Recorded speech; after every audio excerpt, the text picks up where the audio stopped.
చేసింది. అలానే మన ముఖ్యమంత్రి గౌరవ ముఖ్యమంత్రి రేవంత్ రెడ్డి గారికి కూడా ఈ ద్వారా నేను అప్పీల్ చేస్తున్నాను. అయ్యా, ఎవరైతే భారతీయేతరులు మన నగరాల్లో ఉంటున్నారో వాళ్ళందరినీ కూడా మళ్ళీ బ్యాక్ పంపించండి.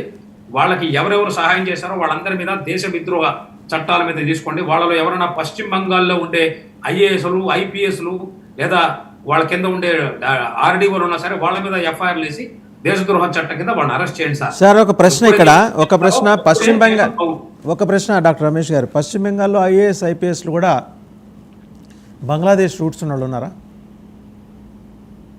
బంగ్లాదేశ్ రూట్స్ ఉన్నారో లేదో తెలియదు, కానీ వెస్ట్ బెంగాల్లో ఉండే ఐఏఎస్లు, ఐపీఎస్లు అనండి లేదా మొత్తం అడ్మినిస్ట్రేషన్ అనండి, చాలా వరకు గత 50 ఏళ్ళుగా కలుషితం అయిపోయిందని ప్రజల మాట అండి. ఇది నా మాట కాదు, ప్రజల మాట. మీరు ఏ డిస్కషన్ చూసినా, ఆనంద బజార్ పత్రిక కానీ ఏది చూసినా కూడా మీకు తెలుస్తుంది. నేను చెప్పట్లేదు, ఇది అక్కడ ఉన్న ప్రజలే చెప్తున్నారు. వాళ్ళ మాటనే నేను మీకు వినిపిస్తున్నాను, అంతేగాని నా సొంత ఒపీనియన్ ఏం లేదండి. రైట్. ఇంకొకటి, నిన్న లేటెస్ట్గా తెలిసింది ఏంటంటే సిఆర్పిఎఫ్ జవాన్ క్యాడర్, లేకపోతే వాళ్ళని ఏమంటారో ఆ క్యాడర్ నాకు అవగాహన లేదు, బట్ కానిస్టేబుల్ లేదా ఆఫీసర్ అంటాడు, ఆఫీసర్ కాదు కానిస్టేబుల్ అయి ఉంటారేమో, వాళ్ళ పేర్లు వేరే ఉంటాయి. అతని వైఫ్, షీఈస్ ఫ్రమ్ పాకిస్తాన్. 2 ఏళ్ల క్రితం he got married to her. అయితే ప్రోటోకాల్, మినిస్ట్రీ ఆఫ్ హోమ్కి ఉన్న ప్రోటోకాల్ ప్రకారం they need to inform before going for a marriage with a girl or boy from other country అనేది.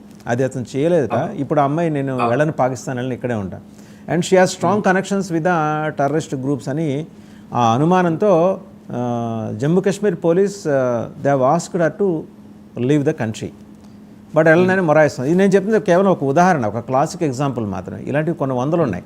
వీళ్ళని అటారీ బార్డర్ దగ్గర తీసుకెళ్తే 250 మందిని ఏ మాట కామాటండి, జమ్మూ కాశ్మీర్ పోలీస్ని నేను అప్రిషియేట్ చేస్తాను, మీరు కూడా అక్కడ చేసి వచ్చారు. 250 మందిని అటారీ బార్డర్ దగ్గరికి ఎక్స్టర్మినేట్ చేసి అక్కడ దింపితే Pakistan army was not ready to take them. వాళ్ళు డినై చేస్తున్నారట. వాళ్ళు అక్కడ వదిలేసి వచ్చే అందులో ఒక అతను చనిపోయాడు కూడా ఆల్రెడీ బార్డర్ దగ్గర. సో వాళ్లే పంపించారనేది ఇక్కడ అర్థమవుతుంది కదా. వాళ్ళు డినై చేస్తున్నారంటే ఇంకా వాళ్ళు క్యారీ అవుట్ చేయాల్సిన కార్యక్రమాలు ఇక్కడ ఏమైనా ఉన్నాయేమో. అయ్యా, మీకు ఒకటి చెప్తా.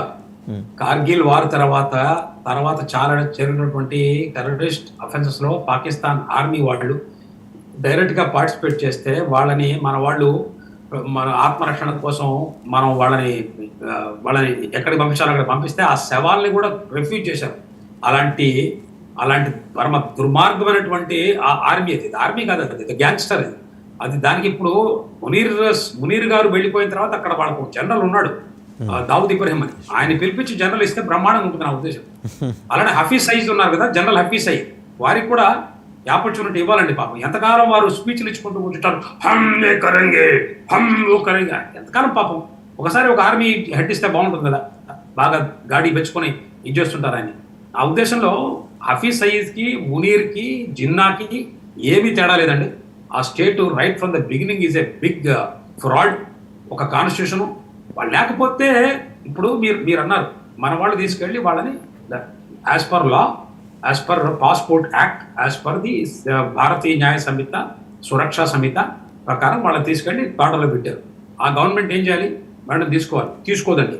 ఇదే సంస్థ బంగ్లాదేశ్లో, నేను వెస్ట్ బెంగాల్లో పనిచేశాను కాబట్టి నాకు తెలుసు, 100,000 మందిని మేము తీసుకెళ్ళి అక్కడ బార్డర్లో చెప్తే వాళ్ళు తీసుకున్నాడు. మా వాళ్ళు కాదు, మాకు తెలియదు అనేవాడు.